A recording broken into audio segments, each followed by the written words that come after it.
Good morning friends, আমার আরও একটা ব্লগে তোমাদের সকলকে ওয়েলকাম। আজকে মাইনপাটের হোটেল থেকে চেক আউট করব। সকাল সকাল সব লাগেজ গুছিয়ে তাই রেডি হয়ে গেছি। আজকে আমাদের destination Bandhavgarh tiger reserve forest. প্রায় 400 কিলোমিটার মতো ড্রাইভ আছে আজকে। একটু সকাল সকালই বেরিয়ে পড়েছি। ঘড়িতে বাজে প্রায় 6টা। মাইনপাটের রাস্তাগুলো এতটা সুন্দর যে বারবার আমি এই রাস্তার প্রেমে পড়ে যাচ্ছি। আবারও আসার ইচ্ছা রইল। 1 ঘন্টা মতো ড্রাইভ করার পরও আরও 7 hours 20 minutes টাইম লাগবে আমাদের ডেস্টিনেশনে পৌঁছাতে। রাস্তায় যেতে যেতে গাড়ির টায়ার প্রেশারটা একটু কম মনে হলো। রাস্তায় গাড়ি দাঁড় করিয়ে অর্ণব একটু হাওয়া ভরে নিল। ঘন্টা 3 ড্রাইভ করে দাঁড়িয়ে পড়লাম ব্রেকফাস্টের জন্য। ছত্তিশগড়ের এই প্রান্তে ব্রেকফাস্ট বলতে শুধুমাত্র সিঙ্গারা, বড়া আর চাটনি। আমার মেয়ে একরকম ব্রেকফাস্ট দেখে বেশ অবাক হয়েছে, তবে সত্যি বলতে খাবারটা মন্দ লাগলো না। সকাল সকাল এখানকার লোক দিব্যি সিঙ্গারা খাচ্ছে, আমরাও খেলাম, বেশ লাগলো। সাথে কিছু নোনতাও প্যাক করে নিলাম। ব্রেকফাস্ট সেরে আবারও চলতে শুরু করলাম। সত্যি বলতে কি, এমপি যাওয়ার রাস্তাটা এতটাই সুন্দর যে সময় কিভাবে কেটে গেল কিছু বোঝাই গেল না। ঘন্টা 2 পরে গাড়ি থামিয়ে একটা টি ব্রেক নিলাম। ততক্ষণে আমরা এমপি ঢুকে গেছি। দুটো চা শরীর আর মুড দুটোই রিফ্রেশ করলাম। চা খেয়ে আবার চলতে শুরু করলাম। ম্যাপ বলছে বান্ধবগড় আর 1.5 ঘন্টা লাগবে। শেষ 1.5 ঘন্টা ড্রাইভ পুরোটাই প্রায় জঙ্গলের মধ্যে দিয়ে। হঠাৎ বান্ধবগড়ের টাইগার রিজার্ভ গেটটা দেখে মনটা এক রাশ রোমাঞ্চে ভরে উঠল। শেষ 12 কিলোমিটার পুরোটাই ফরেস্টের কোর এরিয়া দিয়ে ড্রাইভ। ফরেস্টে ঢুকতে ঢুকতেই দেখা মিলল এনাদের। নিশ্চিন্তে ঘাস খেতে ব্যস্ত। গাড়ি থামিয়ে ছবি তুলতে ভীষণ ইচ্ছে করে, কিন্তু উপায় নেই। এখানে প্রায় সাইটিং হয়ে থাকে।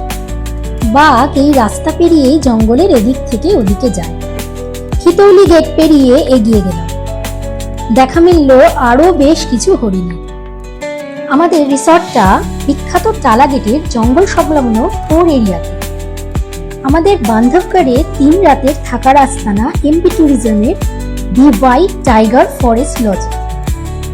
অবশেষে 8.5 ঘন্টা মতো ড্রাইভ করার পর আমরা পৌঁছে গেলাম আমাদের লাস্ট ডেস্টিনেশন বান্ধবগড়। রিসর্টে পৌঁছেই আগে রিসেপশনে চলে গেলাম।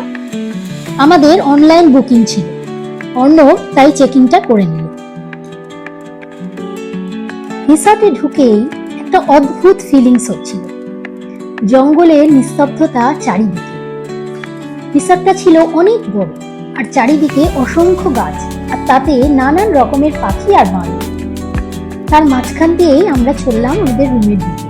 আমাদের রুম নাম্বার ছিল 90। রুমে ঢুকেই আমার মন খুব ভালো হয়ে গেছিল, কারণ রুমের প্রতিটা জিনিস ছিল অন পয়েন্ট। যেমন নিট অ্যান্ড ক্লিন, তেমন ওয়েল মেইনটেইন। বাথরুম স্লিপার্স থেকে শুরু করে স্টোরেজ সবটা ছিল রুমে। এখন ঘড়িতে বাজে প্রায় 2:30। ওদের লাঞ্চ টাইম প্রায় শেষের দিকে। এবার যাবো লাঞ্চ করতে। আর ওই যে আরেকজন নেক্সট মর্নিং এ জঙ্গল সাফারি নিয়ে বেশ এক্সাইটেড। এরপর আমরা ওদের রেস্টুরেন্টে চলে গেলাম লাঞ্চের জন্য। ওদের লাঞ্চ অ্যান্ড ডিনারে থাকে বুফে সিস্টেমে।